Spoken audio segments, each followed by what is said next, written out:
얼마 전에 탈모 카페에 이런 글이 하나 올라왔어요. 동계올림픽 차준환 선수 사진이 올라왔는데 사람들 반응이 재밌어서 더 이슈가 됐었어요. 정수리에 빈틈이 없다. 보통 우리가 이런 사진 한 장을 보면 정수리도 한번 쫙 확대해서 보고 가르마 라인도 보고 모발 굵기도 한번 보고 전체적으로 이야기가 오갈 수 있는데 결국 이런 사진들을 보면 다 비슷한 생각을 하는 것 같아요. 저도 이 차준환 선수를 보면 와 진짜 풍성하다, 이거는 진짜 유전적으로 타고났다, 이런 생각을 많이 하거든요. 물론 타고나는 게 제일 중요하고 이렇게 타고난 사람들을 보면 거의 대부분이 동경하고 부러워하는 것도 현실이고요.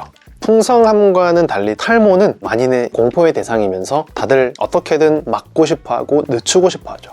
탈모는 노화의 일종으로 머리카락이 점점 가늘어지고 빠지면서 두피가 휑해지게 되는 그런 현상을 말하는데, 탈모약이나 미녹시딜 같은 대표적인 탈모 치료제가 있긴 하지만 이렇게 호르몬을 줄이거나 혈관을 넓혀주는 약들과는 달리 모발을 만들고 유지하는 모낭세포 자체를 치료해서 건강하게 만드는 치료에 대해서 이야기해볼까 합니다. 바로 줄기세포 치료예요. 두피 모발에 더불어서 요즘 얼굴에도 혈관에도 줄기세포 치료를 정말 많이들 맞으시잖아요. 과연 이렇게 줄기세포 치료가 실제로 세포들을 얼마나 재생시키고 회복시켜 주는지, 이런 치료들로 풍성해지고 젊어질 수 있는지, 약해진 모발과 피부를 되살릴 수 있는지 객관적인 데이터들을 한번 같이 살펴볼 거고요. 영상 자세히 준비했으니까 뒷부분까지 보시면 많은 도움 되실 거예요. 이제 탈모에 대해서 본격적으로 들어가 볼게요. 우리가 흔히 말하는 탈모는 머리카락이 빠지는 병이라고만 생각하기 쉬운데, 의학적으로 보면 머리카락이 아니라 모낭이 작아지고 위축되는 병이에요. 남성형 탈모, 여성형 탈모 같은 안드로겐성 탈모는 DHT라는 탈모 유발 호르몬의 영향을 받으면서 모낭이 점점 작아지게 되고요. 모발도 가늘어지게 됩니다. 건강한 모낭에서 굵은 모발이 나오다가 모낭이 작아지고 위축되면서 모발도 가늘어지고 짧아지고 어느 길이 이상 자라지 않고 잔머리처럼 솜털처럼 돼버리는 거예요. 이걸 미니어처와 연모화라고 합니다. 중요한 건 이거예요. 완전히 모낭이 사라진 게 아니라 약해진 상태라는 거죠. 그래서 탈모 치료의 핵심은 새로운 모낭을 만드는 게 아니라 이 약해진 모낭을 다시 활성화시킬 수 있느냐 하는 게 제일 큰 문제인데, 여기서 PRP나 줄기세포 치료가 그 역할을 하게 되는 거예요.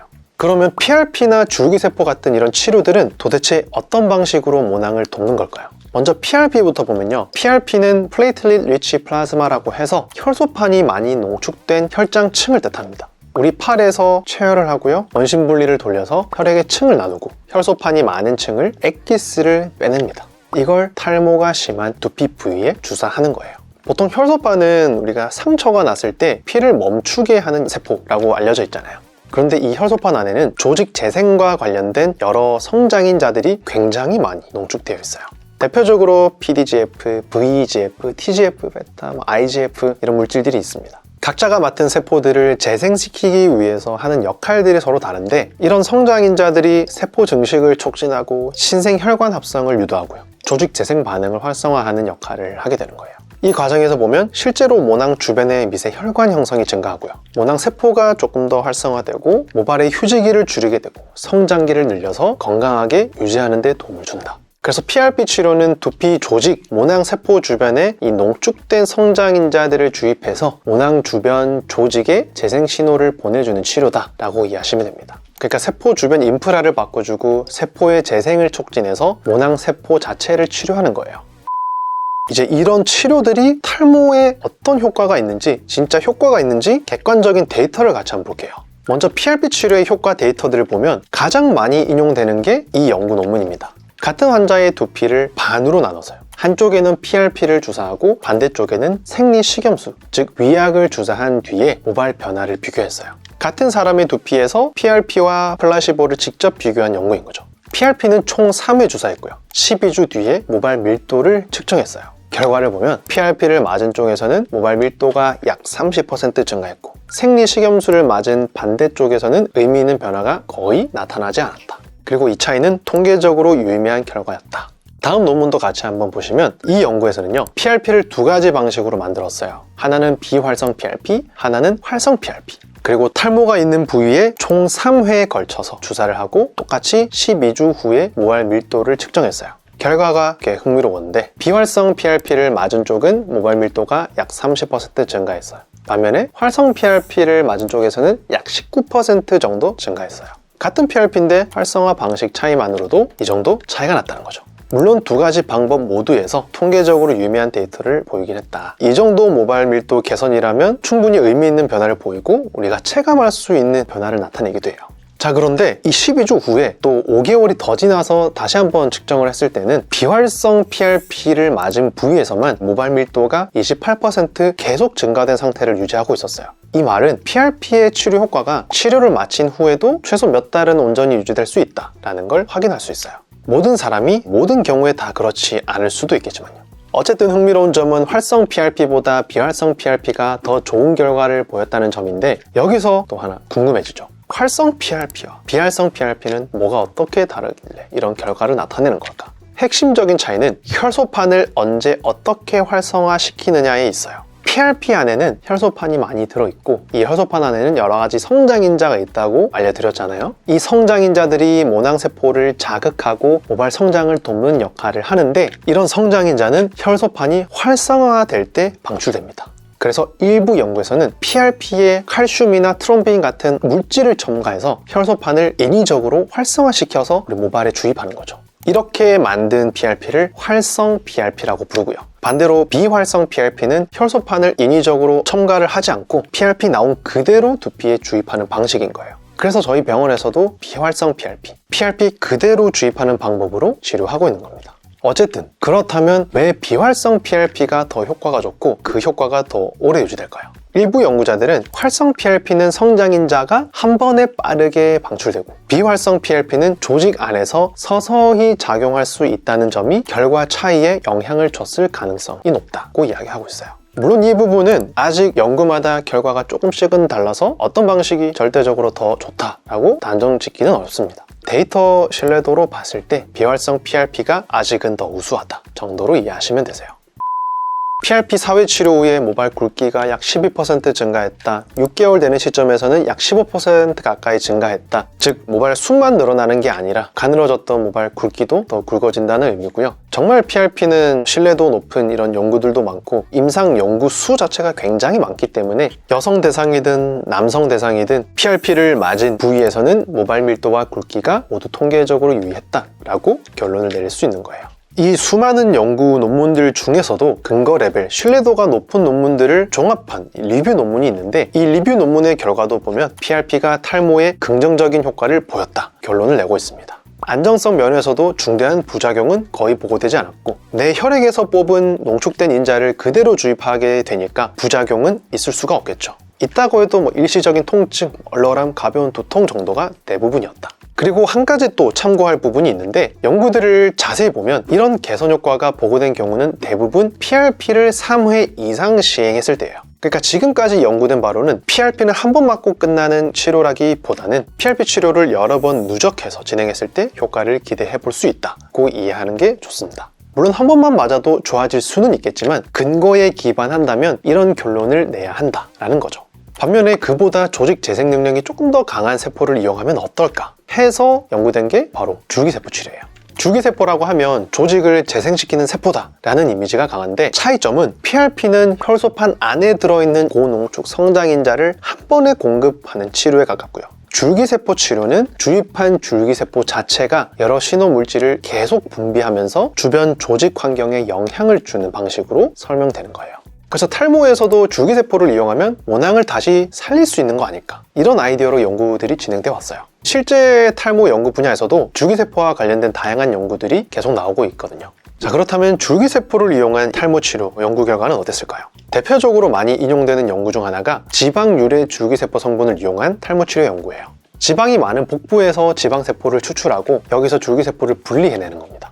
이 연구는 무작위 이중 맹검 연구로 진행됐는데, 안드로겐성 탈모 환자 38명을 모집해서 두 그룹으로 나눴어요. 한 그룹은 지방 유래 줄기세포 추출물을 두피에 사용했고요. 다른 그룹은 위약, 즉 효과가 없는 용액을 사용했습니다. 그리고 16주 뒤에 두피 현미경을 이용해서 모발 변화를 측정했어요. 결과를 보시면 줄기세포 성분을 사용한 그룹에서는 모발 개수가 약 28.1% 증가했고, 반면에 위약 그룹에서는 약 7.1% 증가에 그쳤습니다. 즉 치료군이 대략 4배 정도 더 큰 증가폭을 보인 셈이죠. 모발 굵기도 비슷한 결과가 나왔어요. 줄기세포 그룹에서는 모발 굵기가 약 14.2% 증가했고요. 위약 그룹에서는 약 6.3% 증가였다.